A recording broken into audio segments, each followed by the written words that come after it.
لا حول ولا قوة إلا بالله العلي العظيم حسبنا الله ونعم الوكيل نعم المولى ونعم النصير أعوذ بالله من الشيطان الرجيم بسم الله الرحمن الرحيم الحمد لله رب العالمين بارئ الخلائق أجمعين ثم الصلاة والسلام على حبيبه ونبيه وحافظ سره ومبلغ رسالاته سیدنا و مولانا ابی القاسم محمد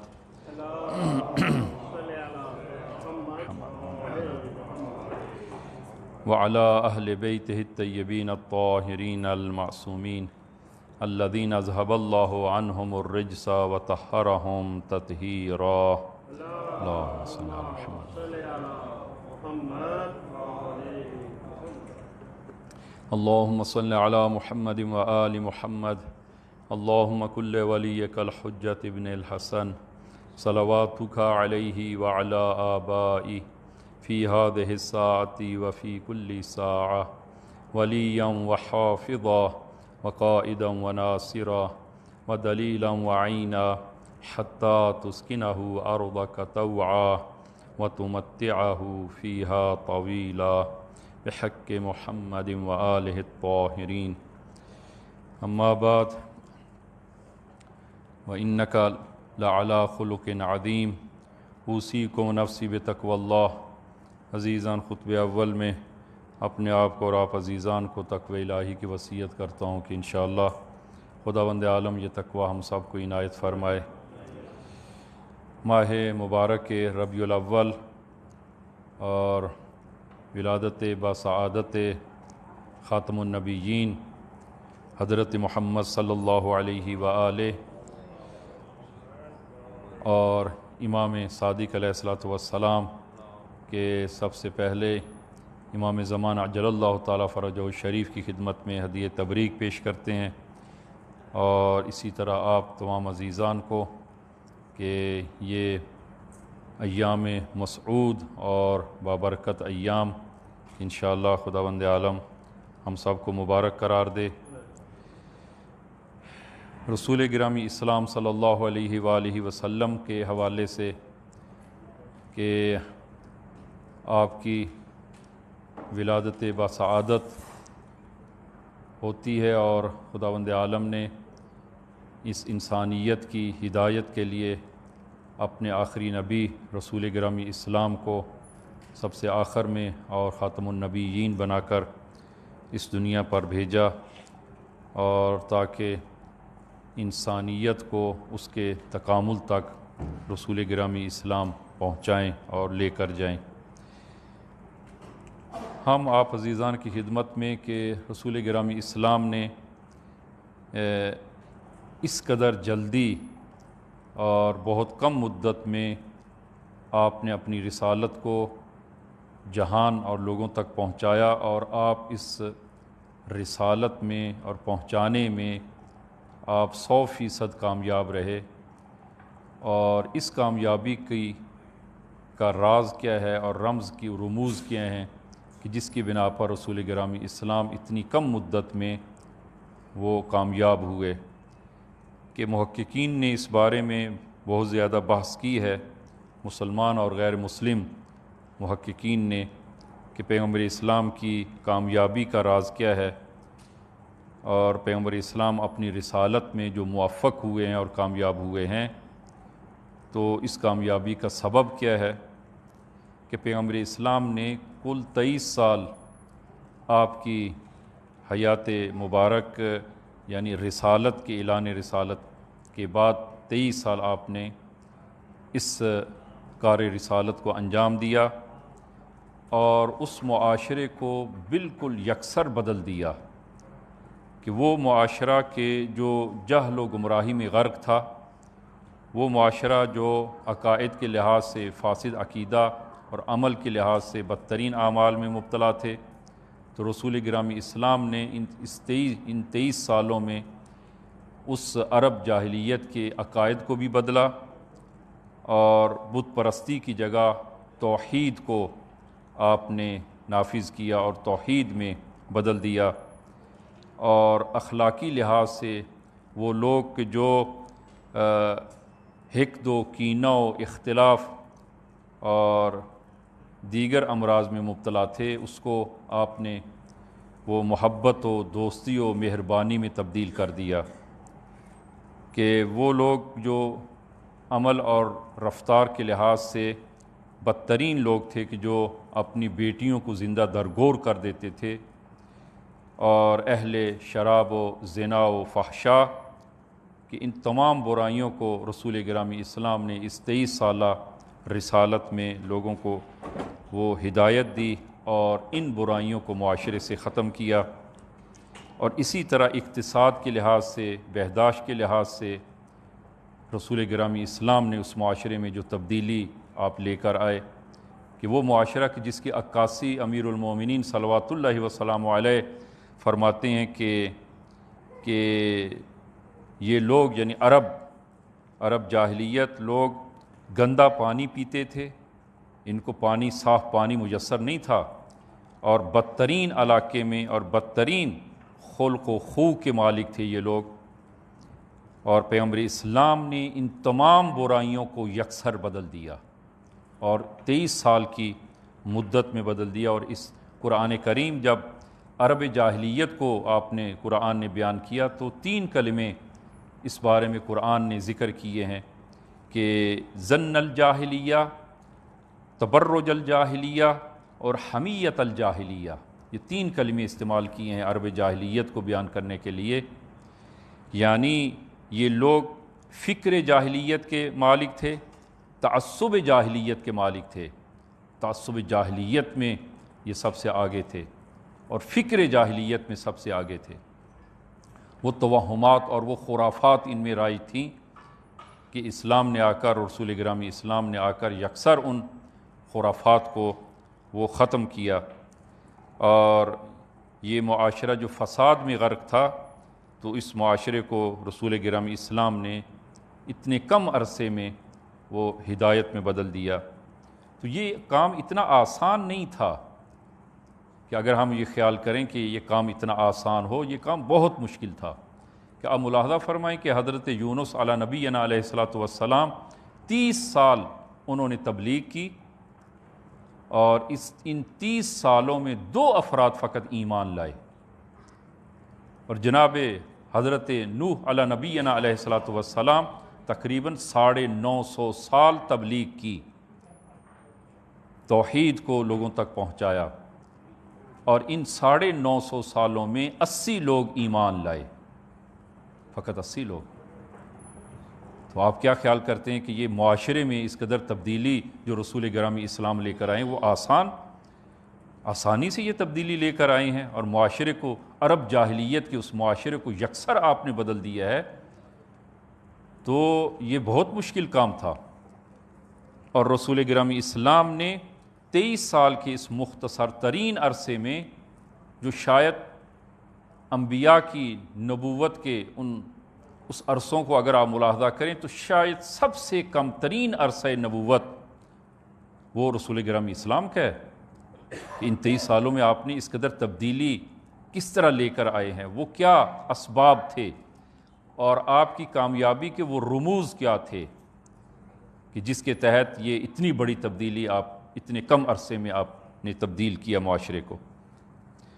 تو محققین نے بہت اس بارے میں بحث کی ہے، اور اس کے اسباب و عوامل کو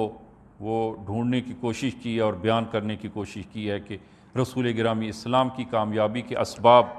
یہ ہیں اور یہ ہیں، لیکن بہترین تحلیل اور بہترین بیان خود رسول گرامی اسلام کا ہی ہو سکتا ہے کہ جنہوں نے اتنے کم عرصے میں اتنی بڑی تبدیلی آپ لے کر آئے ہیں، تو وہ کون سے اسباب تھے۔ تو زبان مبارک رسول گرامی اسلام سے اگر وہ اسباب بیان ہوں تو وہ واقعاً حقیقتاً وہی اسباب تھے کہ جس کی بنا پر رسول گرامی اسلام اتنی بڑی تبدیلی لے کر آئے ہیں، کہ انشاءاللہ وہ ہم کوشش کریں گے کہ جو ہے وہ ان کو وقت کے اندر جو ہے وہ پورا کر سکیں۔ تو پیغمبر اسلام صلی اللہ علیہ وآلہ وسلم اپنی اتنی بڑی کامیابی کے ان اسباب کو اور ان رموز کو بیان فرماتے ہیں کہ وہ 9 چیزیں ہیں، وہ 9 چیزیں ہیں کہ جن پر عمل کرنے کے نتیجے میں خداوند عالم نے مجھے کامیابی دی، اور ہم بھی اگر چاہتے ہیں کہ کامیابی حاصل کریں اور اس مکتب الہی میں اور اس کلاس الہی میں ہم موفق اور کامیاب ہوں، تو اصول یہی 9 ہیں، یہ 9 اصول کہ یہ روایت مختلف منابع میں وہ ذکر ہوئی ہے، طولانی روایت ہے۔ اول کتاب تحف العقول کی ابتدا میں یہ روایت وہ نقل ہوئی ہے، اور میں وہیں سے نقل کر رہا ہوں اس روایت کو، کہ رسول گرامی اسلام فرماتے ہیں اوصانی ربی بتسع، کہ خداوند عالم نے مجھے 9 چیزوں کی وصیت کی، 9 چیزوں کی سفارش کی، اوصیکم بہا، اور فرمایا وہ امت سے کہا کہ میں تمہیں بھی انہی چیزوں کی وصیت اور نصیحت کرتا ہوں، کہ یہ 9 چیزیں میری کامیابی کا راز ہیں، کہ جب رسول گرامی اسلام مبعوث برسالت ہوئے تو خداوند عالم نے یہ 9 چیزیں سفارش کی کہ، اور فرمایا رسول خدا نے کہ جب سے میں نے کار رسالت کو شروع کیا تو خداوند عالم نے دوسرے الفاظ میں ایک منشور مجھے دیا اس کار رسالت کے لیے، اور وہ منشور 9 مادوں پر مشتمل ہے۔ رسول گرامی اسلام کی اتنی جلدی کامیابی کا راز وہ 9 مادوں کا وہ منشور ہے کہ جو خداوند عالم نے رسول گرامی اسلام کو عنایت فرمایا کہ آپ اپنی اس تبلیغ رسالت میں ان 9 چیزوں پر عمل کریں، اور رسول گرامی اسلام فرماتے ہیں کہ وہ 9 چیزیں میں تمہیں وصیت کرتا ہوں کہ ان کو ہمیشہ ان پہ کاربند رہیں۔ لہذا وہ لوگ جو وہ رسول گرامی اسلام کے حوالے سے امی ہونے کا معنی جو کرتے ہیں، نعوذ باللہ کہ ان پڑھ کا معنی کرتے ہیں، کہ وہ بے انصافی ہے رسول گرامی اسلام کے حق میں۔ اگرچہ رسول گرامی اسلام نے لکھا نہیں، قلم اپنے ہاتھ میں نہیں لیا، اور تاکہ لوگوں کو یہ کہنے کی جرت نہ ہو کہ نعوذ باللہ رسول خدا نے یہ قرآن خود لکھا ہے، رسول گرامی اسلام نے قلم ہاتھ میں نہیں لیا، لیکن اتنے معارف جو رسول گرامی اسلام سے ہم تک پہنچے ہیں، اور ہر موضوع میں، زندگی کے ہر شعبے میں وہ معارف اور وہ زندگی کا منشور خداوند عالم نے رسول گرامی اسلام کے ذریعے وہ ہم تک پہنچایا ہے۔ خداوند عالم نے رسول گرامی اسلام کی 40 سال خود تربیت فرمائی،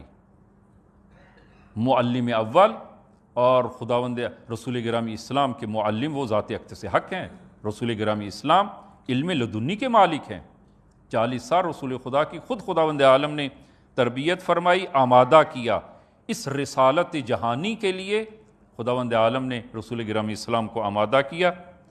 تاکہ رسول گرامی اسلام وہ تمدن اسلام کو تا روز قیامت اس کو نافذ کر سکیں اور جاری کر سکیں،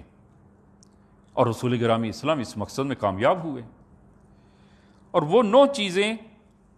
جو خداوند عالم نے رسول گرامی اسلام کو بیان فرمائی اور فرمایا کہ تبلیغ رسالت میں وہ ان 9 چیزوں پر آپ عمل کریں، کہ وہ انشاءاللہ ہم 3 کر کے اس کو جو ہے وہ بیان کریں گے، پہلی 3، پھر دوسری، اور پھر تیسری 3 چیزیں کہ خداوند عالم نے فرمایا کہ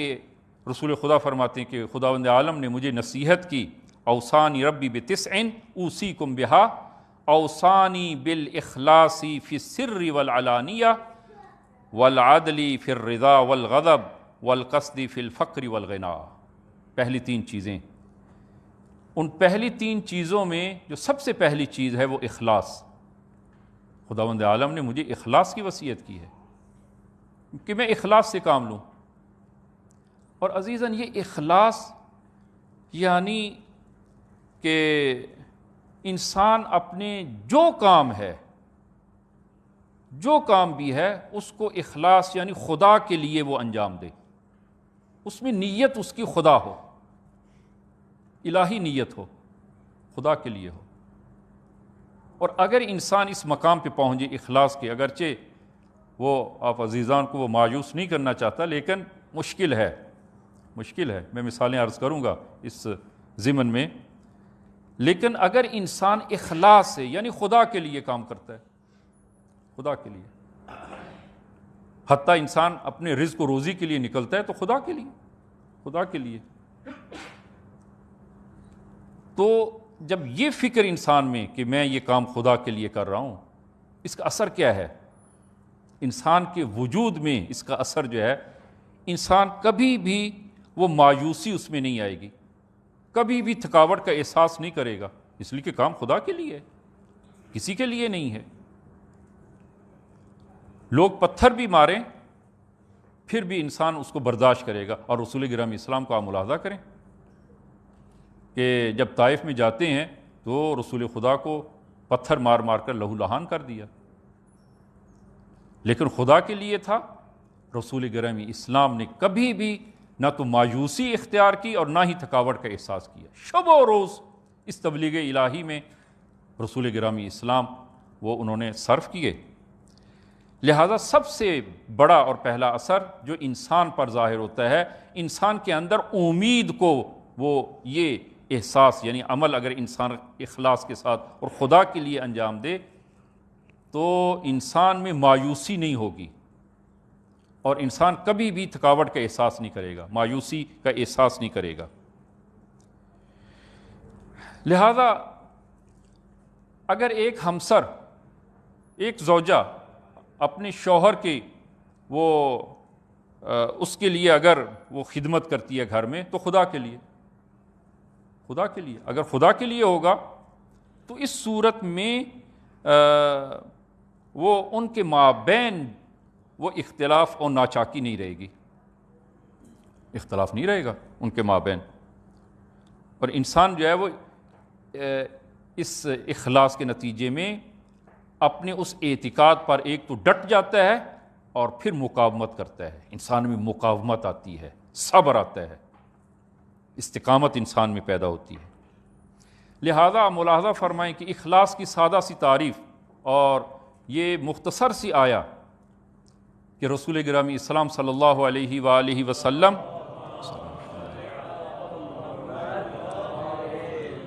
جب آپ نماز کے لیے کھڑے ہوتے تو تکبیرۃ الاحرام سے پہلے اس آیت کی تلاوت کرتے، اور ہمیں بھی حکم ہے کہ آپ اپنے تمام کام اخلاص کے ساتھ انجام دیں۔ کیسے ہم اخلاص کے ساتھ انجام دیں؟ اب اس آیت کو آپ ملاحظہ کریں، آیت آپ کو یاد ہے، ان صلاتی و نسکی و محیای و مماتی للہ رب العالمین۔ ان صلاتی، یہ میری نماز، و نسکی، اور یہ میری عبادت، و محیایا، یہ میری زندگی، و مماتی، اور یہ میری موت، للہ رب العالمین، یہ سب کچھ خدا کے لیے ہے۔ اخلاص یہ ہے۔ اب باقی کیا بچ گیا؟ انسان جو ہے وہ عبادت ہے، بندگی ہے، انسان اپنی زندگی کے امور، و حیات، یہ میری حیات، اور حیات میں انسان زندگی میں جو کام انسان انجام دیتا ہے وہ بھی حیات میں داخل ہیں، و مماتی، اور یہ میرا مرنا، یہ موت، للہ رب العالمین، سب کچھ خدا کے لیے۔ یہ ہے اخلاص۔ لہذا انسان وہ اخلاص ہے۔ آپ یہ اس آیا کو ملاحظہ فرمائیں کہ وہ لوگ جو عملیات کے پیچھے بھی ہوتے ہیں اور کہ کوئی مشکلات کے حل کے لیے کوئی عمل جو ہے وہ انجام دیں، تو اس قسم کے وہ عملیات کی بجائے یہ عملیات جو خود اہل بیت علیہ الصلوۃ والسلام اور خود رسول گرامی اسلام سے ہیں، اس کو آپ ملاحظہ فرمائیں کہ یہ آیات انسان کی مشکل کے لیے بہت مشکل کشا ہیں اور وہ انسان کی وہ مشکل میں مدد کرتی ہیں۔ سورہ توبہ کی آخری دو آیات، آیہ نمبر 128 اور 129، یہی آخری دو آیات ہیں سورہ توبہ کی، کہ کسی کا بیٹا وہ کفار کے ہاتھوں وہ اسیر ہو گیا اور کفار نے اس کو وہ مکہ کے قریب کہیں زندان میں ڈال دیا، تو اس کا باپ رسول گرامی اسلام کی خدمت میں آتا ہے، یا رسول اللہ، میرا فرزند کفار کے ہاتھوں اسیر ہے، تو آپ مجھے فرمائیں میں کیا کروں؟ آپ نے فرمایا کہ تم اپنے بیٹے کو کسی ذریعے پیغام دو کہ وہ ان دو آیات کی کثرت سے تلاوت کرے، کثرت سے تلاوت کرے ان دو آیات کی، سورہ توبہ کی آخری دو آیات۔ اس نے کسی ذریعے پیغام دیا اور اس جوان نے اس زندان میں ان 2 آیات کی کثرت سے تلاوت پڑھنا شروع کیا کہ خداوند عالم کی ذات کی جانب سے اس کو گشائش ملی اور اس کو کوئی فرصت وہاں سے ملی، اور وہاں اس فرصت سے فائدہ اٹھا کر وہ وہاں سے فرار ہوا اور مدینہ پہنچا اور رسول گرامی اسلام کی خدمت میں آیا کہ یا رسول اللہ، کہ وہ جو وظیفہ آپ نے دیا تھا، وہ ان آیات کا آپ نے جو فرمایا تھا، خداوند عالم نے میری مدد کی ہے اور میں وہ زندان سے فرار کرنے میں کامیاب ہوا۔ تو رسول خدا نے فرمایا کہ میں نے کہا تھا کہ یہ آیتیں تمہیں نجات دیں گی، اور وہ 2 آیتیں یہ لَقَدْ جَاءَكُمْ رَسُولٌ مِّنْ أَنفُسِكُمْ، کہ بتحقیق تمہارے پاس خود تم ہی میں سے ایک رسول آیا ہے، عزیزٌ علیہ ما عنتم۔ اب آپ ملاحظہ فرمائیں کہ ان آیات میں رسول خدا کی وہ صفات کو خداوند عالم بیان فرما رہا ہے کہ تم میں سے ہی ایک رسول جو ہے وہ آیا ہے، اور عزیز علیہ ما عنتم، اور تمہیں تکلیف میں دیکھنا اس رسول کے لیے، تمہیں تکلیف میں دیکھنا شاق ہے۔ رسول خدا کے لیے قابل برداشت نہیں ہے کہ اس کی امت کسی مشکل میں ہو اور امتی کسی تکلیف میں ہو۔ جس طرح کہ ایک باپ، اور یہ روایت بھی ہے، یہ کئی دفعہ اس روایت کو جو ہے وہ بیان کیا ہے کہ رسول خدا نے فرمایا کہ یا علی انا وانت ابوا ہذہ الامہ، میں اور اے علی، میں اور آپ اس امت کے باپ ہیں۔ رسول خدا امت کے باپ ہیں، اور ہم سب یعنی امتی فرزندان رسول خدا۔ اور ایک فرزند کو اگر ایک فرزند تکلیف میں ہو تو باپ کے لیے آیا مشکل نہیں ہے؟ باپ کے لیے اس کا برداشت کرنا سخت ہے۔ اور یہی تعبیر قرآن میں کہ عزیز علیہ ما عنتم، اور تمہیں تکلیف میں دیکھنا ان پر شاق گزرتا ہے، حریص علیکم بالمؤمنین، اور وہ تمہاری بھلائی میں نہایت حریص اور خواہاں ہے۔ ہمیشہ آپ امت کی اور لوگوں کی بھلائی چاہتا ہے یہ رسول۔ اور پھر فرمایا کہ بالمؤمنین رؤوف رحیم، اور مومنین کے لیے نہایت شفیق و مہربان ہیں۔ یہ پہلی، یہ آیت نمبر 128۔ دوسری آیت،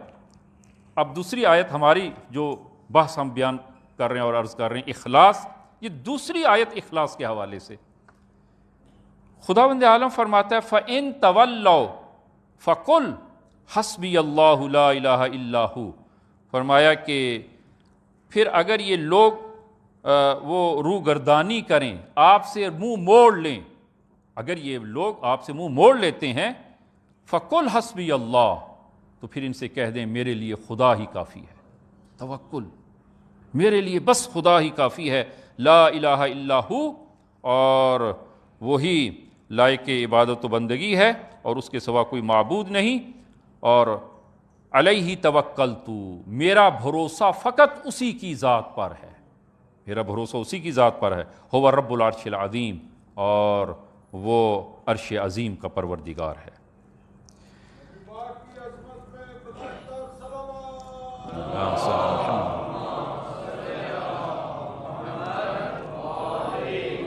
لہذا آپ ملاحظہ فرمائیں کہ رسول گرامی اسلام وہ پہلی وحی جب آپ پر نازل ہوتی ہے اور غار حرا سے آپ نیچے مکہ تشریف لاتے ہیں، تنہا اس رسالت الہی کو لے کر جب آتے ہیں تو تنہا ہیں، اور جب رسالت کا اظہار کیا اور بیان کیا تو سب سے پہلے امیر المومنین علی ابن ابی طالب، اور پھر حضرت خدیجۃ الکبریٰ صلی اللہ علیہ محمد، اور پھر فوراً جناب حضرت خدیجۃ الکبریٰ صلوات اللہ وسلام علیہا نے اپنے اسلام کا اور ایمان کا اظہار کیا فوراً، اور ایک مدت تک، اور اس روایت کو مختلف منابع میں ذکر کیا ہے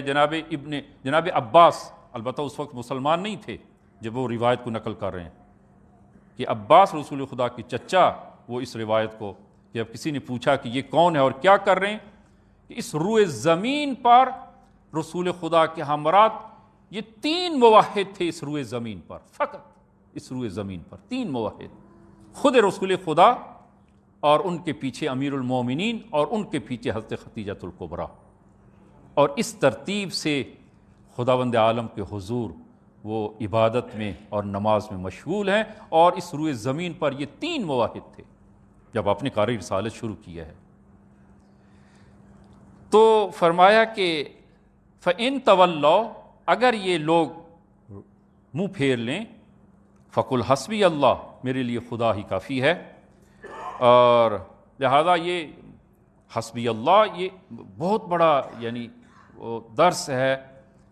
اور بہت بڑی کلام ہے یہ حسبی اللہ، کہ خدا میرے لیے کافی ہے۔ لہذا ائمہ خدا علیہ الصلوۃ والسلام کی اکثر جو ہے وہ انگشتر انگوٹھی پہ جو نقش ہوتا تھا یہی جملہ حسبی اللہ، خدا کافی ہے ہمارے لیے۔ علیہ توکلت، اور میں اسی پر توکل کرتا ہوں۔ تو لہذا عزیزاً جب انسان خدا کے لیے کام کرے گا تو اس میں تحمل بڑھ جائے گا۔ ہاں، ایک تو یہ ہے کہ اس میں مایوسی نہیں ہوگی، ہمیشہ امیدوار۔ دوسرا تحمل بڑھ جائے گا، کیوں؟ اس لیے کہ کام خدا کے لیے۔ لہذا جب تحمل بڑھ جائے گا تو آپ ذرا نچلی سطح پہ آئیں، آپ کہ ایک گھر میں کہ جب شوہر اور بیوی کہ وہ اگر خدا کے لیے کام کریں کہ یہ میرا کام خدا کے لیے ہے، زوجہ بھی گھر میں خدا کے لیے، خب ایسی صورت میں ایک دوسرے کے لیے تحمل کرنا ان کے لیے آسان ہو جائے گا، تحمل آسان ہوگا، اور زندگی ان کے لیے وہ نہایت خوشگوار ہو جائے گی۔ تو رسول گرامی اسلام ابتدائی اسلام میں کہ بعد میں وہ پھر جناب حمزہ مسلمان ہوئے، جناب ابوذر، جناب سلمان وہ مسلمان، اور ایسا ایسا دائرہ اسلام بڑھتا چلا گیا۔ اور ابتدائی اسلام میں بڑی سخت زندگی تھی رسول گرامی اسلام کے لیے۔ رسول گرامی اسلام مکے سے کہیں سے گزر ہوتا ہے اور آپ دیکھتے ہیں کہ وہ 3 لوگوں کو وہ سزا دی جا رہی ہے، شکنجہ کیا جا رہا ہے 3 لوگوں کو۔ اور وہ زمانے جاہلیت میں، البتہ آج کل بھی وہ زندان میں شکنجے جو ہے وہ کوئی آسان نہیں ہوتے ہیں، سخت ہوتے ہیں، شاید اب نہیں معلوم، لیکن اس دور میں جو جس قسم کی سختی کی جاتی تھی تو بدن کو جلا دیا جاتا تھا، اور یہی حال ہوا ابتدا میں۔ جناب ابن ارطاد کو اس کو اس قدر شکنجہ اور وہ سزا دی گئی کہ پورا بدن کوئلے کی طرح ہو گیا۔ یہ اس دور کی، یہ اسلام آسانی سے نہیں پہنچا۔ اور جناب بلال کو اس قدر زمین پر گھسیٹا گیا کہ پورا بدن مجروح ہو گیا۔ رسول گرامی اسلام نے دیکھا کہ 3 افراد کہ جناب یاسر، جناب سمیہ اور جناب عمار، تینوں کو شکنجہ دیا جا رہا ہے اور ان پہ جو سختی کی جا رہی۔ رسول گرامی اسلام کچھ نہیں کر سکتے، فقط ایک جملہ کہا، صبرن یا آل یاسر، کہ صبر کریں، صبرن یا آل یاسر، خدا کے لیے۔ جب خدا کے لیے انہوں نے ان تکالیف کو برداشت کیا، خداوند عالم نے اس کا اجر و ثواب دیا۔ لہذا عزیزاً پہلی چیز جو رسول گرامی اسلام کی کامیابی کا باعث ہے وہ اخلاص، کہ انسان جو ہے وہ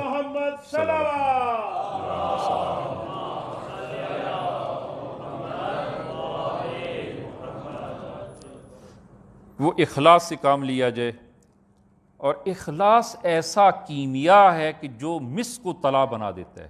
جناب مرحوم علامہ طباطبائی کے یہ جملے میں عرض کر رہا ہوں کہ اخلاص، انسان خدا کے لیے جو ہے وہ کام کرے۔ اور جناب مرحوم ایت اللہ بروجردی علی اللہ مقامہ الشریف کہ جب آپ کا وہ آخر وقت ہوا اس دنیا سے رحلت کا، تو دیکھا آپ گریہ کر رہے ہیں، گریہ کر رہے ہیں۔ تو جب ان سے کسی نے پوچھا کہ ان کے ہمراہ ان کے خود اپنی شاگرد جناب ایت اللہ مصطفیٰ خان ساری جو ان کے بہت قریب تھے، تو انہوں نے عرض کیا کہ آقا آپ وہ گریہ کیوں کر رہے ہیں؟ کہا کہ میں اپنی زندگی کے آخری لمحات میں ہوں، موت کے انتظار میں ہوں، لیکن میرے ہاتھ خالی ہیں، خالی ہاتھ ہوں۔ کہا آقا آپ کیوں خالی ہاتھ ہیں؟ آپ نے اتنے بڑے کام کیے ہیں۔ مسجد اعظم قم میں، وہ مسجد اعظم آپ نے دیکھی ہوگی، جناب مرحوم ایت اللہ بروجردی نے اس کی وہ بنیاد رکھی اور اس کو بنایا۔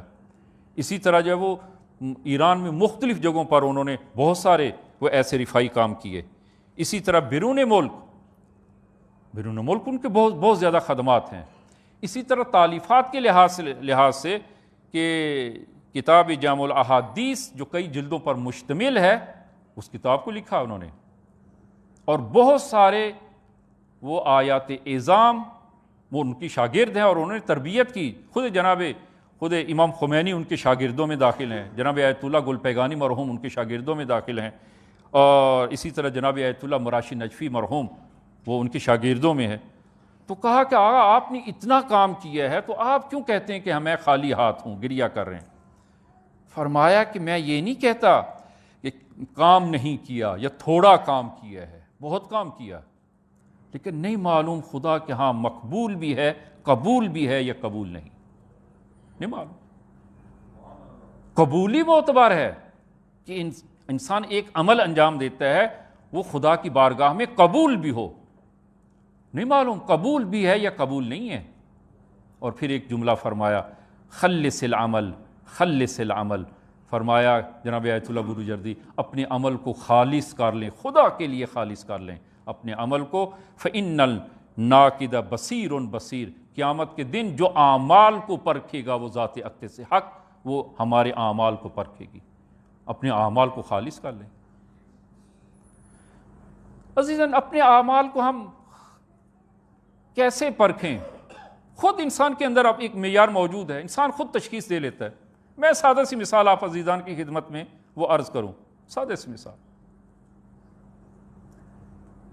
کہ فرض کریں کہ ہمیں وہ پہلی صف میں ہمیشہ نماز پڑھنے کی عادت ہے، ہمیشہ پہلی صف میں نماز پڑھتے ہیں، اور پیش نماز کے مثلا دائیں بائیں 1-2 افراد 5-6 افراد میں وہیں پہ ہم نماز پڑھتے ہیں وہیں پہ.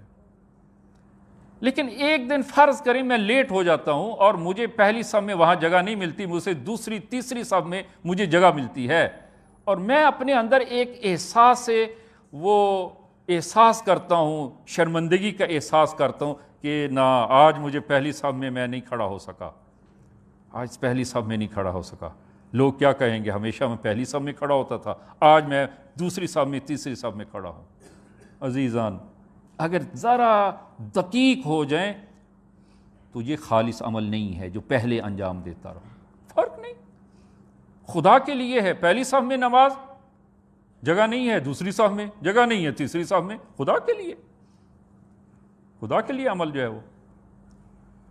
اور جب خدا کے لیے عمل ہوگا تو پھر انسان کو وہ اس قسم کا نفس میں انسان اپنی ذات میں وہ کسی قسم کی خفت کا احساس نہیں کرے گا، اس لیے کہ عمل خدا کے لیے. یہ پہلی جو ہے وہ عمل جو ہے وہ انسان اپنے عمل کو خالص جو ہے وہ کرے. وقت نہیں ہے کہ میں وہ مزید اس بارے میں وہ اخلاص کے حوالے سے جو ہے وہ مزید جو ہے وہ عرض کروں. 1-2 نکات جو ہے وہ آپ عزیزان کی خدمت میں عرض کرتا ہوں کہ ایک شخص رسول گرامی اسلام کی خدمت میں آتا ہے اور عرض کرتے یا رسول اللہ انا نعطی اموالنا التماس الذکر. یا رسول اللہ، البتہ سادہ اور صاف گو انسان تھا، کہتے یا رسول اللہ ہم لوگوں کو کمک کرتے ہیں، مدد کرتے ہیں، لیکن ہم لوگوں کی جو مدد کرتے ہیں اس میں ہمارا مقصد جو ہے وہ یہ ہے کہ انا نعطی اموالنا التماس الذکر، تاکہ لوگ ہمارا ذکر کریں. کتنا اچھا بندہ ہے، کتنا نیک انسان ہے، دوسروں کی مدد کرتا ہے، اس نیت سے کرتے ہیں. کیا حل لنا من الاجر، کیا ہمارے لیے کوئی ثواب ہے؟ آپ نے فرمایا لا، کوئی ثواب نہیں. اس نے اپنا سوال بدلا اور سوال بدل کے عرض کرتے یا رسول اللہ انا نعطی اموالنا التماس اجری والذکری. وہ 2 in 1 والی بات جو ہے وہ اس نے کی کہ یا رسول اللہ ہم جو ہے وہ دوسروں کا انفاق کرتے ہیں، مدد کرتے ہیں، اور ہماری نیت جو ہے وہ یہ ہے کہ اجر ثواب بھی ملے اور لوگ ہماری تعریف بھی کریں. اجر اور تعریف دونوں کے لیے ایک عمل انجام دیتے ہیں. تو کیا اس صورت میں بھی ہمیں کوئی ثواب ہے؟ فرمایا اللہ، کوئی اجر نہیں ہے، کوئی ثواب. خداوند عالم کوئی عمل شرکت کے ساتھ قبول نہیں کرتا، کوئی اور خدا کے ساتھ بھی شریک ہو اس میں، خدا کے لیے. اور عمل خدا کے لیے کیسا جو ہے وہ ہوتا ہے، اس کو بھی میں وہ رسول گرامی اسلام کے ایک صحابی کی زبان سے میں عرض کرتا ہوں کہ عمل خدا کے لیے کیسے ہے۔ جنگ بدر میں رسول گرامی اسلام کا ایک خطرناک دشمن تھا، اور رسول گرامی اسلام نے وہ کئی مرتبہ فرمایا کہ اس نے رسول گرامی اسلام کو پہلے کئی مرتبہ قتل کی دھمکی دی۔ تو جنگ بدر میں یہ مشرک بھی اس مشرکین کے ہمراہ مسلمانوں کے خلاف جنگ کے لیے جو آیا تھا، تو رسول خدا نے فرمایا کہ کاش یہ فلانی قتل ہو جائے۔ کیا آپ دیکھیں کہ وہ نبی رحمت کسی کے بارے میں جو ہے وہ فرما رہے ہیں کہ کاش یہ قتل ہو جائے۔ کتنی اذیت کی ہوگی رسول خدا کو کہ رسول خدا اس کے لیے بد دعا کر رہے ہیں کہ یہ قتل ہو جائے۔ ایک جوان متدین مومن جوان جناب صہیب، اس نے عاشق رسول، اور اس نے رسول خدا سے جب یہ سنا تو یہ آگے بڑھا، اور جنگ جب مغلوبہ ہوئی تو اس کو موقع ملا اور اس دشمن خدا اور رسول کو اس جناب صہیب نے قتل کر دیا۔ جب جناب صہیب نے قتل کر دیا، اور اس کے دوست جو ہے وہ جناب عمر ابن عبد الرحمن، وہ کہتے ہیں کہ میں نے دیکھا کہ صہیب نے جناب صہیب نے قتل کیا ہے۔ دو اور افراد جو ہیں وہ انہوں نے دیکھا کہ وہ فلاں شخص جو ہے وہ قتل ہو گیا ہے جو دشمن رسول خدا تھا۔ وہ دو افراد بھاگتے ہیں، رسول خدا کی خدمت میں پہنچتے ہیں اور رسول خدا سے عرض کرتے ہیں یا رسول اللہ، وہ فلانی جو آپ کا دشمن تھا ہم نے ان کو قتل کر دیا۔ یہ امتیاز ان دو نے اپنے نام لینے کی کوشش کی کہ وہ اس کو ہم نے قتل کیا ہے۔ یہ جناب عبد الرحمن عمر ابن عبد الرحمن کہتے ہیں کہ میں نے ان کو دیکھا بھاگتے ہوئے رسول خدا کی خدمت میں بھی گیا، اور انہوں نے وہ امتیاز اپنے نام کر لیا۔ میں صہیب کے پاس آیا اور کہا کہ قتل تم نے کیا ہے، میں نے دیکھا ہے تم نے قتل کیا ہے، لیکن فلاں دو افراد نے اپنے نام پہ یہ امتیاز کیا ہے، تم جاؤ رسول خدا کی خدمت میں اور کہو کہ یا رسول اللہ ان دو نے قتل نہیں کیا، میں نے قتل کیا۔ جناب صہیب کہتے ہیں کہ میں اس کام کے لیے میں نے یہ قتل کیا ہے، خدا کے لیے، خدا کے لیے قتل کیا ہے۔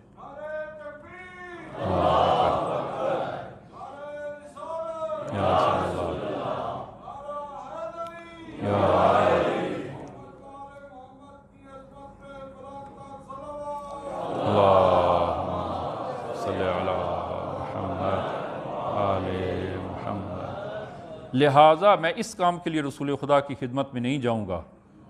اور تاکہ میں نے خدا کے لیے قتل کیا ہے، اور خدا بہتر جانتا ہے جس نے قتل کیا ہے، اور خدا اگر مصلحت ہوئی خدا خود اطلاع کر دے گا رسول خدا کو کہ کس نے قتل کیا ہے۔ یہ ہے اخلاص، انسان کے اعمال، وہ اخلاص خدا کے لیے جو ہے وہ۔ تو عزیزاً پہلی چیز وہ اخلاص ہے کہ انسان وہ اپنے اعمال میں اخلاص پیدا کرے خدا کے لیے۔ ہاں، مجالس میں آتے ہیں خدا کے لیے، ہاں یہ نہیں ہے کہ چونکہ وہ فلانی، چونکہ انہوں نے مجلس کی، ہم نے مجلس کروائی اور وہ آئے تھے ہماری مجلس میں، اب ہمیں ان کی مجلس میں جانا پڑ رہا ہے، میں اب ان کی مجلس میں جاؤں۔ نہ، خدا کے لیے، ہاں خدا کے لیے جو ہے وہ انسان اپنے کام کرے۔ یہ پہلی چیز جو رسول خدا کی کامیابی کا باعث ہے۔ دوسری چیز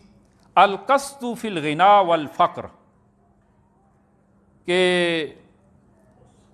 یعنی انسان اپنے عمل میں وہ میانہ رو ہو، نہ تند ہو حد سے بڑھ جائے، اور نہ وہ افراط سے کام لے نہ تفریط سے کام لے، درمیانہ میانہ رو، اقتصاد، میانہ روی، انسان میانہ روی سے کام لے۔ اور رسول گرامی اسلام کی جو ہے وہ سیرت میں یہی تھا کہ میانہ روی سے جو ہے وہ کام جو ہے وہ، لہذا آپ ملاحظہ فرمائیں حتیٰ عقائد میں آپ جو ہے وہ کہ امیر المومنین خود فرماتے ہیں کہ نادان اور احمل لوگ جو ہیں وہ دو قسم کے ہیں۔ نادان لوگ دو قسم کے ہیں، بعض ایسے نادان ہیں جو تند ہیں، جو حد سے بڑھ جانے والے ہیں، اور بعض ایسے نادان ہیں کہ جو حد سے پیچھے رہ جانے والے ہیں۔ دونوں ہلاک ہیں. نہ تو حد سے آگے بڑھنا چاہیے نہ حد سے پیچھے رہنا چاہیے, میانہ رہو. خود امیر المومنین عقیدے کے لحاظ سے امیر المومنین کے بارے میں دو قسم کے لوگ ہوگے, آج بھی موجود ہیں. بعض لوگوں نے امیر المومنین کو حد سے بڑھا دیا اور تا حد الوہیت لے گئے. ہاں, تا حد الوہیت, علی اللہی, آج بھی موجود ہے, نعرے لگتے ہیں, علی اللہ کے نعرے لگتے ہیں. امیر المومنین کو اس مقام الوہیت تک پہنچا دیا, یہ حد سے بڑھانا. اور بعض نے حد سے بالکل پیچھے رہ گئے اور بعض نے کہا کہ نعوذ باللہ علی کافر ہو گیا ہے. جنگ صفین میں اب جو ہے وہ ملاحظہ کریں کہ جب حکمیت کو قبول کیا کہا علی کافر ہو گیا, نعوذ باللہ. افراط تفریط فرمایا دونوں ہلاکت میں ہیں. اور خود امیر المومنین کی جو ہے وہ کلام ہے, اور صحیح کہ خود امام رضا علیہ الصلوۃ والسلام سے یہ روایت ہے.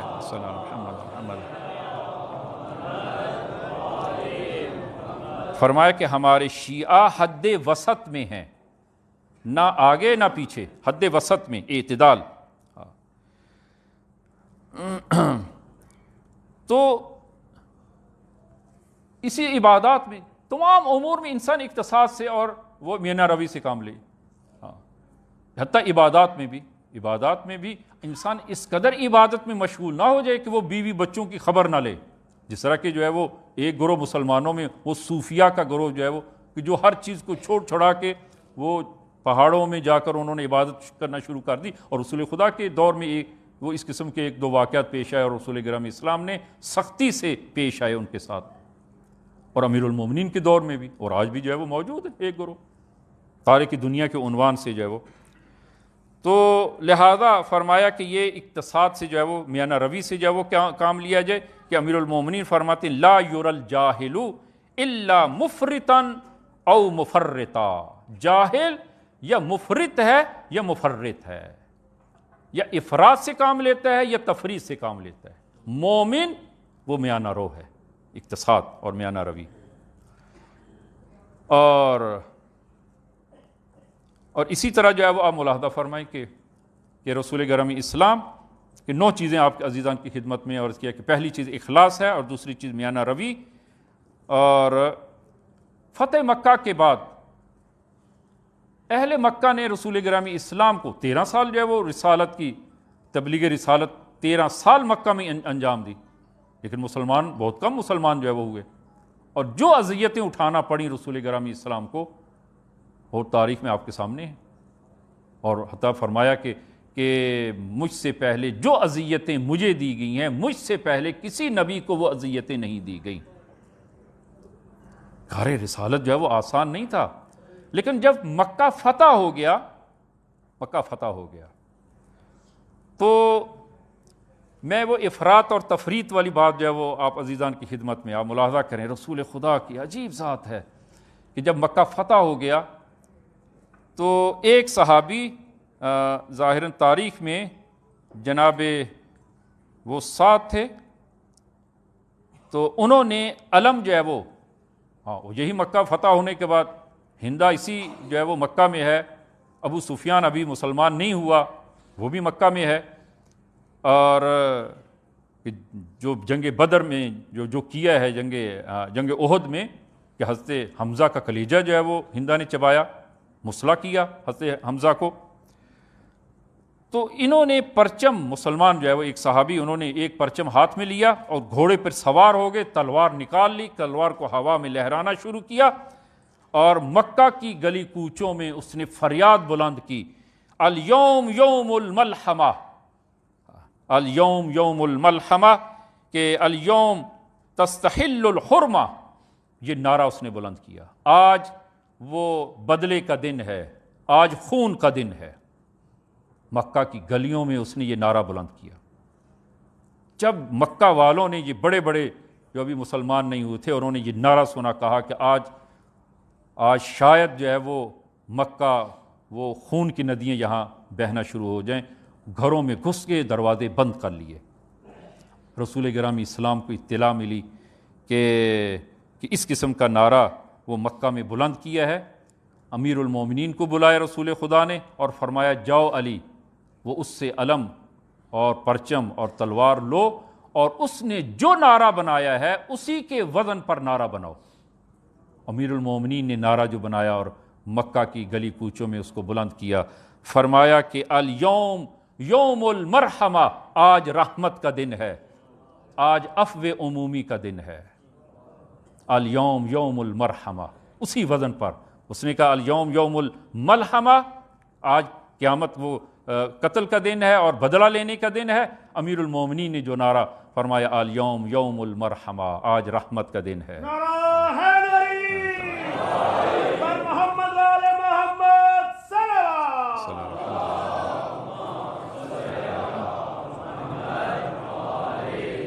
یہ دوسرا عزیزان کے انسان اقتصاد۔ تیسرا عامل کہ فرمایا العدل فی الرضا والغضب، انسان پر دو حالتیں جو ہیں وہ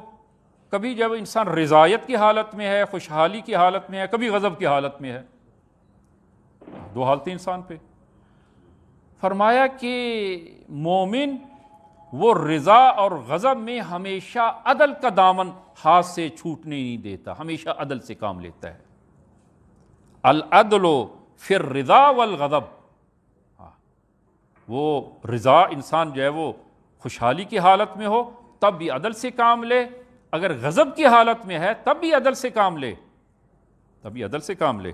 لہذا عزیزاً یہ بہت بڑا جو ہے وہ انسان کی زندگی میں کامیابی کے لیے ایک وہ بہت بڑی یہ اصل ہے کہ انسان جو ہے وہ دونوں حالتوں میں عدل سے جو ہے وہ کام لے۔ لہذا آپ ملاحظہ فرمائیں کہ رسول گرامی اسلام اگر موفق ہوئے ہیں تو انہوں نے عدالت کو اختیار کیا رسول گرامی اسلام نے، اور پھر جو ہے وہ یہ نہیں دیکھا کہ یہ رشتہ دار ہے یا دوسرا کوئی شخص ہے۔ لہذا قرآن جو ہے وہ آپ ملاحظہ فرمائیں، قرآن کہتا ہے اگر آپ بات کرتے ہیں تو عادلانہ بات کریں، اگر آپ کوئی فیصلہ کرتے ہیں تو عادلانہ فیصلہ کریں، اگر آپ کسی کے بارے میں کوئی رائے دیتے ہیں، آپ کسی کو آپ مشورہ دیتے ہیں تو عادلانہ مشورہ دیں، وہ عدل پر مبنی ہونا چاہیے آپ کا یہ مشورہ۔ اور وہ البتہ اگرچہ فرق ہے عدل و انصاف میں، انصاف کا دائرہ ذرا وسیع تر ہے، تو فرمایا کہ عدل جو ہے وہ ہمیشہ، لہذا انسان وہ زندگی کے تمام امور میں عدالت سے کام لے۔ شادی بیاہ میں ہر گھر میں یہ مسئلہ جو ہے وہ ہوتا ہے، خب شادی ہوئی ہے، آپ بیٹے کی شادی کی ہے یا بیٹی کی شادی کی ہے، تو اس صورت میں بھی آپ عدالت سے کام لیں۔ عدالت سے کام لینے سے میری مراد جو ہے وہ کیا گھر میں وہ بیٹی اور بہو کے ساتھ ایک جیسا عادلانہ رویہ ہے، ہمارا ایک جیسا رویہ ہونا چاہیے، بہو ہے یا بیٹی ہے، عادلانہ۔ اسی طرح انسان کا بیٹا ہے اور داماد ہے، وہ عادلانہ جو ہے انسان عدل سے کام لے۔ رسول گرامی اسلام کی خدمت میں ایک صحابی، دو بیٹے فرزند اس کے ہمراہ ہیں، اور ایک بیٹے کو اس نے بوسہ دیا، دوسرے کو نہیں دیا۔ رسول گرامی اسلام فرماتے ہیں کہ عدل سے کام لو، جب ایک کا بوسہ لیا ہے دوسرے کا بوسہ بھی لو، حتیٰ یہاں تک اس لیے کہ اگر آپ عدالت سے کام نہیں لیں گے، ایک بیٹے کا آپ نے بوسہ لیا ہے دوسرے کا نہیں لیتے آپ، اب ایسی صورت میں اس دوسرے بیٹے کے دل میں وہ اس دوسرے بھائی کی نسبت وہ ایک حقد اور کینہ پیدا ہوگا، اور اسی طرح باپ کی نسبت بھی۔ لہذا عادلانہ، اگر آپ بچوں کے لیے ہدیہ لے کے جاتے ہیں، آپ تمام بچوں کے لیے ہدیہ لے کے جائیں، ایک کے لیے لے کے جائیں ایک کے لیے نہ لے کے جائیں، نہ عادلانہ عدل کے ساتھ جو ہے وہ کام کریں۔ ہاں البتہ خوب اولاد میں ممکن ہے کہ انسان ایک سے انسان کی محبت زیادہ ہو، ممکن ہے انسان کی محبت کسی اولاد میں سے کسی ایک سے محبت زیادہ ہو، محبت ایک قلبی مسئلہ ہے۔ کیا امام جعفر علیہ السلام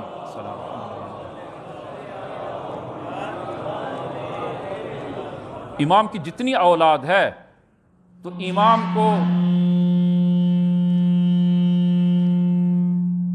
امام صادق کو جتنی محبت امام موسیٰ بن جعفر سے ہے، آیا دوسری اولاد سے بھی ہے یا نہیں ہے؟ محبت ہے، لیکن زیادہ محبت امام موسیٰ بن جعفر سے ہے، اس لیے کہ یہ فرزند امام ہے، یہ امام ہے۔ لیکن امام صادق فرماتے ہیں کہ ممکن ہے کہ اولاد میں سے ایک سے زیادہ محبت ہو، لیکن مقام عمل میں ظاہر دوسروں کے سامنے مقام عمل میں میں پوری تمام اولاد میں ایک جیسا سلوک کرتا ہوں اور عدل سے کام لیتا ہوں۔ محبت قلبی مسئلہ ہے، وہ الگ ہے، لیکن مقام عمل میں ایک جیسا برتاؤ کرتا ہوں اولاد کے عنوان سے۔ خود امام موسیٰ بن جعفر کی 38 اولاد تھیں، تو جو محبت امام رضا سے تھی باقی اولاد سے اتنی نہیں تھی۔ امام رضا سے محبت زیادہ، اس لیے کہ وہ حجت خدا ہیں، وہ امام ہیں، لیکن مقام عمل میں عدالت جو ہے وہ، لہذا تیسری چیز جو ہے وہ عدالت جو ہے وہ انسان وہ کام لے۔ پس جو ہے وہ پہلی 3 چیزیں ہم نے جو عرض کی ہیں رسول خدا کی کامیابی کا جو راز، وہ پہلی 3 چیزیں اخلاص، میانہ روی اور عدل، یہ 3 چیزیں۔ دوسری تین چیزیں کہ وہ میں ایک حدیث کی صورت میں آپ عزیزان کی خدمت میں پیش کروں کہ روایت میں آیا کہ قیامت کے دن صحرائے محشر میں فرشتے ندا دیں گے، آواز دیں گے، این اہل الفضل، اہل فضیلت کون ہیں، کہاں ہیں، اہل فضیلت کون ہیں؟ تو میدان محشر سے لوگوں میں سے ایک گروہ کی گردنیں بلند ہوں گی اور وہ کہیں گے کہ یقوم عنق من الناس، لوگوں سے ایک گروہ اٹھے گا اور کھڑا ہوگا اور کہے گا نحن اہل الفضل، ہم اہل فضیلت ہیں، ہم اہل فضیلت ہیں۔ خدا حکم دے گا کہ ان اہل فضل کو جلدی سے جنت میں لے جائیں، ملائکہ ان کو جنت میں تیزی کے ساتھ جنت میں لے جائیں گے، حتیٰ اتنی جلدی سے کہ وہ جنت تک کے جو مراحل ہیں ان کا احساس تک نہیں ہوگا، احساس تک نہیں ہوگا، وہ برق رفتاری سے جنت میں پہنچ جائیں گے۔ تو جب جنت میں وارد ہو جائیں گے تو ان ملائکہ میں سے ایک ملک سوال کرے گا کہ تم اہل فضل ہو، وہ فضیلت تھی کیا تمہارے اندر کہ جس کی بنا پر خداوند عالم نے تم لوگوں کو اہل فضل قرار دیا اور یہ انعام عنایت کیا ہے، وہ فضیلت کیا تھی تم لوگوں کے اندر؟ تو یہ لوگ کہیں گے کہ ہم دنیا میں 3 کام کرتے تھے، 3 کام، اور یہ عزیزاً نہایت وہ اہم ہے، یہ 3 کام، اور ہر کسی کا کام بس میں نہیں ہے، لیکن یہ مومن کی علامت ہے۔ رسول خدا کی کامیابی کا بہت بڑا راز ان 3 چیزوں میں کہ وہ 3 کام کرتے تھے، اور یہ 3 وہی کام ہیں کہ جو رسول خدا کو خداوند عالم نے وصیت کی ہے، اور ہم 3 یعنی وہ چوتھی، 5ویں اور 6ٹھی چیز جو ہم بیان کریں گے وہ یہی 3 چیزیں ہیں۔ یہ ملائکہ سے کہیں گے کہ وہ 3 چیزیں جو ہیں وہ یہ ہیں کہ ان اعفو و ان ظالمانی، خداوند عالم نے خداوند عالم نے ہمیں حکم دیا ہے کہ ہم وہ عفو درگزر سے کام لیں گے۔ تو پہلا کام جو ہمارا وہ یہ تھا کہ ہم عفو درگزر سے کام لیتے تھے، نعفو امن ظالمانا، جن لوگوں نے ہم پر ظلم کیا ہم نے ان کو معاف کیا، نعفو ہم نے معاف کیا، امن ظالمانا جنہوں نے ہم پر ظلم کیا تھا ہم نے ان کو معاف کیا، یہ پہلا کام۔ دوسرا کام نصل من قطعنا، جنہوں نے ہم سے رابطہ توڑا، قطع تعلقی کی، قطع رحمی کی، ہم نے ان سے تعلق کو جوڑا۔ یہ عزیز و اقارب میں بہت زیادہ ہے، رشتہ داروں میں بہت زیادہ ہے۔ ایک رشتہ دار جو ہے وہ مثلاً یا خود انسان اپنے آپ کو پہلے دیکھے کہ میں فلانی سے ناراض ہوں، فلاں بہن سے، بھائی سے، اس کی وجہ کیا ہے، سبب کیا ہے۔ ایک مرتبہ انسان ناراض ہوتا ہے خدا کے لیے، وہ الگ مسئلہ ہے۔ ایک مرتبہ انسان شخصی مسائل کی وجہ سے کہ اس نے مجھے جو ہے وہ فرض کریں کہ وہ شادی پہ نہیں بلایا یا دیر سے دعوت دی ہے، خود میں بھی نہیں بلاتا، اور اس قسم کی ناراضگی کے مسائل جو ہے اس قسم کے ہوتے ہیں، چھوٹے چھوٹے مسائل جو ہے وہ، اور وہ تعلق کو توڑ لیا جاتا ہے۔ تو کہتے ہیں کہ نصل من قطعنا۔ اور تیسرا کام نعطی من حرمنا، کہ جن لوگوں نے ہمیں محروم کیا ہم نے ان کو عطا کیا، ہم نے ان کو عطا کیا۔ فرض کریں کہ اگر جو ہے وہ آپ کو کہیں اشد ضرورت پڑتی ہے اور کسی بھائی سے، کسی دوست سے آپ قرض لیتے ہیں اور وہ قرض نہیں دیتا، کل کو وہ اس کو ضرورت پڑتی ہے وہ آپ سے مطالبہ کرتا ہے آپ دے دیں، آپ دے دیں، اس لیے اس نے محروم کیا، آپ محروم نہ کریں، آپ جو ہے وہ تعلق کو جوڑیں، آپ عطا کریں۔ یہ خلق پیغمبر اسلام ہے اور یہ حکم ہے خداوند عالم کی طرف سے، اور وہ رمز موفقیت رسول خدا ہے۔ وہ آخر درمیان والی تین چیزیں، وہ یہی تین چیزیں کہ انشاءاللہ اس کو دوبارہ میں وہ عرض کرتا ہوں اس دوسرے خطبے میں کہ انشاءاللہ خداوند عالم رسول گرامی اسلام کی اس ولادت کے موقع پر یہ خلق و خوئے رسول گرامی اسلام اور یہ اصول رمز موفقیت پیغمبر اسلام خداوند عالم ہم سب کو عنایت فرمائے۔ بسم اللہ الرحمن الرحیم۔ قل هو اللہ احد اللہ الصمد لم یلد ولم یولد ولم یکن لہ کفوا احد۔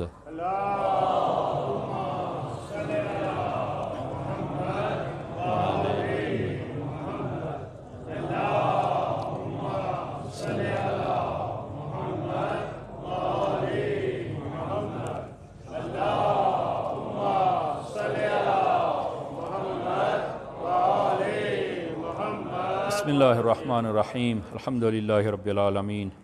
والصلاة والسلام علی محمد وآلہ الطیبین الطاہرین المعصومین۔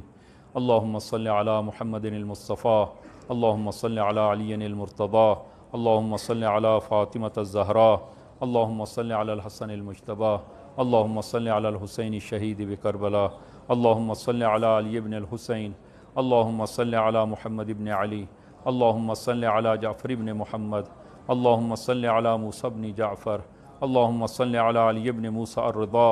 اللہم صل علی محمد بن علی، اللہم صل علی علی بن محمد، اللہم صل علی الحسن العسکری، اللہم صل علی القائم المہدی، اللہم صل علی محمد وآل محمد وعجل فرجہم وسہل مخرجہم۔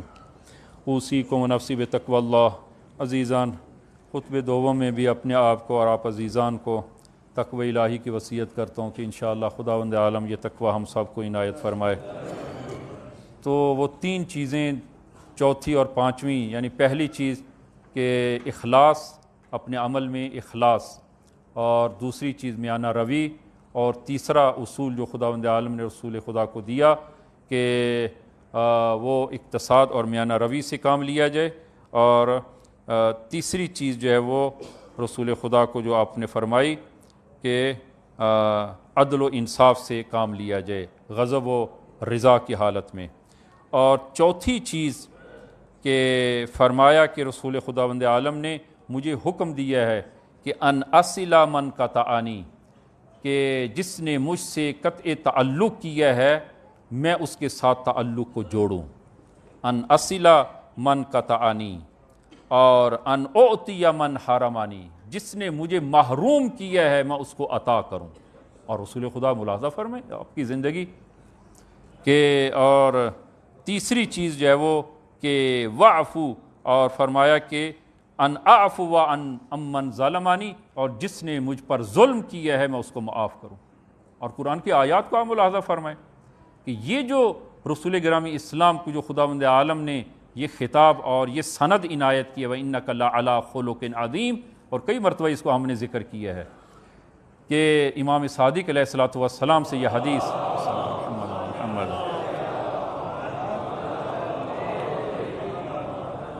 کہ خداوند عالم نے تین حکم دیے رسول خدا کو،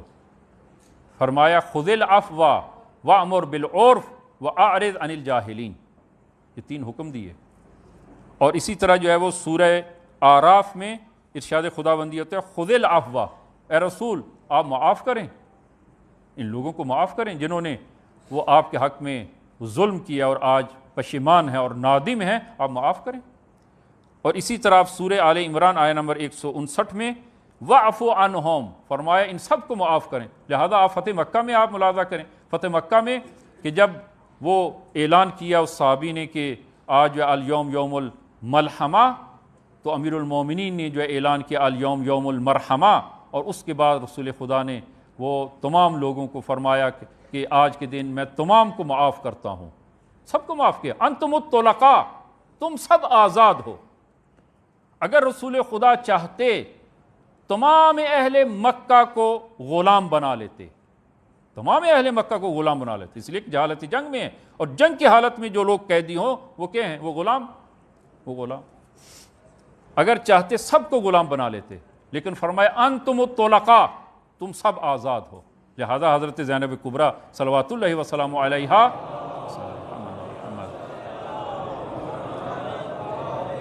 دربار شام میں جب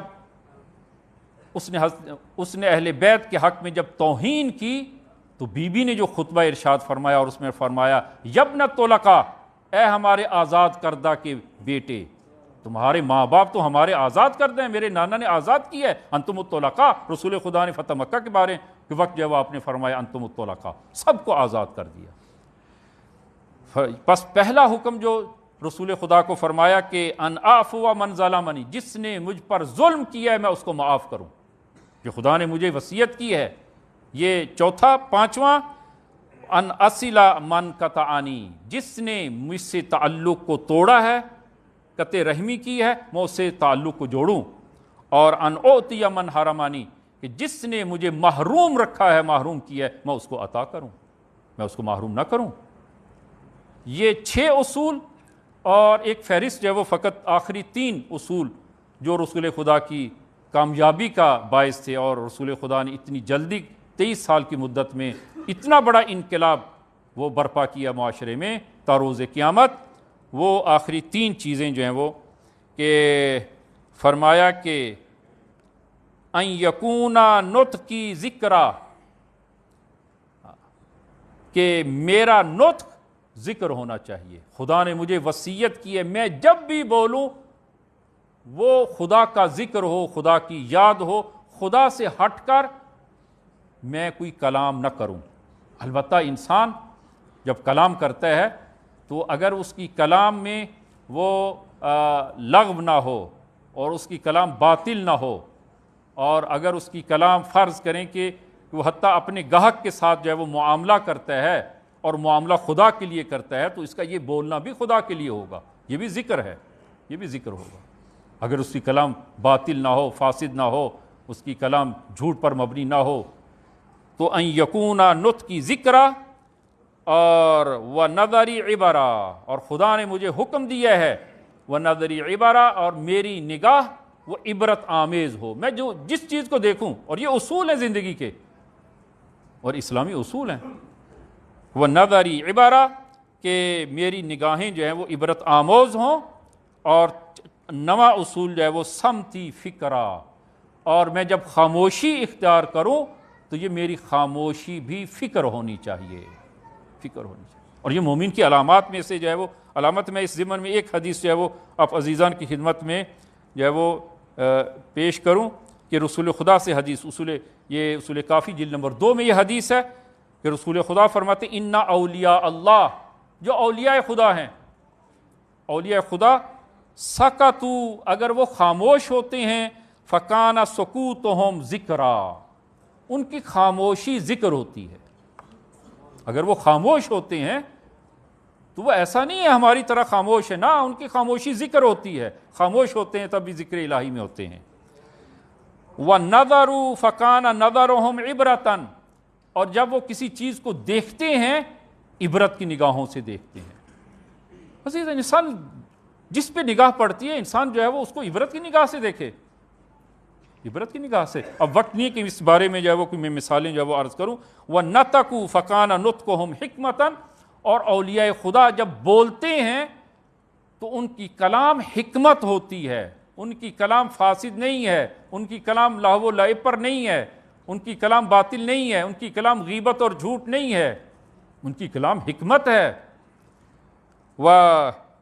وَمَشَوْا فَكَانَ مَشْيُهُمْ بَيْنَ النَّاسِ بَرَكَةً، اور جب وہ لوگوں میں زندگی گزارتے ہیں، لوگوں میں چلتے ہیں، تو ان کا یہ چلنا، لوگوں کے درمیان چلنا برکت کا باعث ہے. جناب آدم ابن زکریا ابن آدم امام ہشتم، امام رضا کے اصحاب میں سے ہیں، قم میں، اور خط لکھتے ہیں امام رضا کی خدمت میں، یا ابن رسول اللہ، کہ قم کی بزرگ شخصیات رحلت کر چکی ہیں اور موجودہ نسل سے میں آشنا نہیں ہوں، اگر آپ مجھے اجازت فرمائیں تو میں قم سے دوسرے شہر ساوا منتقل ہو جاؤں. امام نے جواب میں لکھا کہ فرمایا کہ تم قم میں باقی رہو اور قم سے ہجرت نہ کرو، اس لیے کہ جس طرح تعبیر آپ ملاحظہ فرمائیں، فرمایا جس طرح میرے والد بزرگوار امام ہفتم امام موسیٰ بن جعفر کی وجود کی برکت سے اہل بغداد سے عذاب کو برطرف کیا ہے، خداوند عالم نے تمہارے وجود کی برکت سے اہل قم سے عذاب کو برطرف کیا ہے۔ اور یہ خدا جن کا لوگوں میں رہنا برکت کا باعث ہے۔ وَمَشَّوْا فَكَانَ مَشْيُهُمْ بَيْنَ النَّاسِ بَرَكَةً لَوْلَا الْآجَالُ الَّتِي قَدْ كَتَبَ اللَّهُ عَلَيْهِمْ لَمْ تَسْتَقِرَّ أَرْوَاحُهُمْ فِي أَجْسَادِهِمْ خَوْفًا مِنَ الْعَذَابِ وَشَوْقًا مِنَ الثَّوَابِ، کہ یہ آخری تین چیزیں تھیں کہ جو رسول خدا کی کامیابی کا باعث تھیں کہ خداوند عالم نے کہ ان یکونا نطق ذکرہ، کہ میری کلام جو ہے وہ ذکر ہونی چاہیے، و نظری عبرہ و سمتی فکرہ، اور قرآن میں بھی آپ ملاحظہ فرمائیں کہ ان السمع والبصر والفؤاد، کہ خداوند عالم نے یہ تین چیزیں انسان کو بہت اہم دی ہیں، کہ ایک جو ہے وہ ان السمع، اور انسان کو سننے کی طاقت دی ہے یہ کان، اور دیکھنے کی طاقت دی ہے یہ آنکھیں، اور یہ دل سوچنے اور سمجھنے کے لیے دیا ہے۔ اور خداوند عالم نے یہ تین چیزیں جب جس کو دی ہیں، فرمایا کہ یہ تمہارے قیامت کے دن تمہارے کانوں سے بھی، تمہاری نگاہوں سے بھی، تمہارے دل سے بھی وہ سوال ہوگا، اور قیامت کے دن یہ جواب دہ ہوں گے۔ کہ انشاءاللہ خداوند عالم وہ ہم سب کو توفیق عنایت فرمائے، اور رسول گرامی اسلام کی موفقیت اور کامیابی کے یہ 9 راز جو خود رسول گرامی اسلام نے بیان فرمائے ہیں، خداوند عالم ہم سب کو عنایت فرمائے، اور تاکہ ہم دین و دنیا میں کامیاب ہو سکے۔ خدایا بحق امام زمان کے ظہور میں تعجیل فرما، اور ہم سب کو ان کے یار و انصار میں محشور فرما، اور خدایا ہم سب کو صحیح معنوں میں رسول خدا کا امتی قرار دے۔ خدایا ہم سب کو صحیح معنوں میں، اور ہم سب کو ہماری نسلوں کو تا روز قیامت مخلص ترین شیعیان امیر المومنین میں سے قرار دے۔ خدایا ہم سب کا خاتمہ بخیر فرما۔ خدایا تمام مومنین جو حاجات رکھتے ہیں ان کے حاجات کو پورا فرما، اور وطن عزیز کو استحکام عنایت فرما، اور وطن عزیز کو کمزور کرنے کی کہ در پہ جو طاقتیں ہیں اور جو ہاتھ ہیں، خدایا اگر قابل ہدایت نہیں ہے تو ان ہاتھوں کو کاٹ ڈال۔ خدایا بحق زہرا بحق امام زمان ہم سب کی دعاؤں کو قبول فرما۔ بسم اللہ الرحمن